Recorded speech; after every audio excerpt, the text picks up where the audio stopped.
I'm Eytan Shander with PrizePicks for Awesemo, and we have 3 plays for your Monday night slate. But first, use our promo code Awesemo, AWESEMO, and we're going to match your first deposit up to $100. Our first play on PrizePicks, we're going to go under Brandon Ingram projected points at 20.5. We know he was out significantly with that hip injury. He comes back against the Memphis Grizzlies, plays just under 30 minutes, but he only got 19 points. It's a hip. It can't be fully healed. He was teetering on whether or not he would play consistently in that stretch where he missed all those games in a row. So I think there's something about him not just being fully healthy. He did take some shots, 17 shots in that game. Wasn't great by any means, and I think he's still going to struggle through this. You look at the matchup as well, going up against the Wizards, and you know that there's going to be some volume and probably some pressure out there on the wing as well. We'll see if, in fact, they attack Brandon Ingram defensively, make him work a little bit more. If that's the case, it's going to make it even harder for him to get to 20.5 points. Look, I think he may hover 18, 19 again, but I'm willing to take the chance and go under for a guy who is fresh off of a hip injury.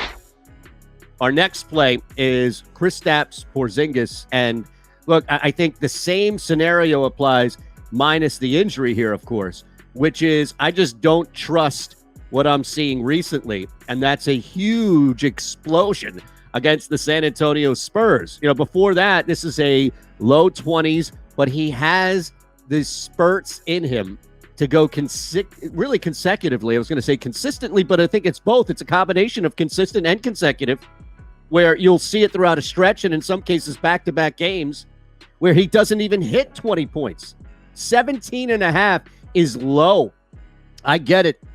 But I think what people are going to do now is see this as low from reaction. Wow, he dropped 30 against the Spurs. Before that, 22 against the Bulls. Come on, lock it up, Shander. Go over.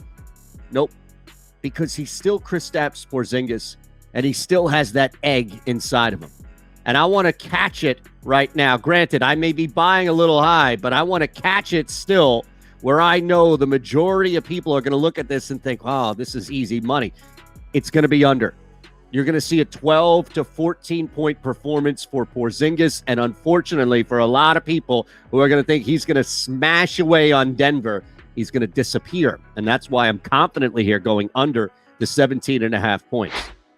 Last one, we're going to have some fun here, and we normally do the 3-pointers as far as guards and consecutive shooters, if you will. Guys, they're going to get to take multiple shots throughout the game here. Valanciunas comes off a three-point night, and it was impressive to see him knock down all threes that he took. This was not an anomaly by any means. I think you can go over the half projected three-pointer here for Valanciunas. When you look at least the attempts are there. Every single game this month in November, he has taken at least one three-pointer. Every single game in November outside of one, he has hit at least one three-pointer. So I think you can go, again, confidently here, based on the numbers alone against Washington. Take the over, half three-pointer for Jonas Valanciunas. All right, let's look at this. We'll run it back. Ingram, under points. Porzingis, under points. Valanciunas, over threes. Put him in the flex play here. Now, you must hit 2 of 3, and you'll win 1.25 back. 3 correctly pays 2.25 back. Want a bigger payout? We got you the power play. Hit all 3. It'll pay 5 times your entry fee. But before that, use our promo code Awesemo. We're going to match your first deposit up to $100. I'm Eytan Shander with Awesemo, PrizePicks.com. Have a great night.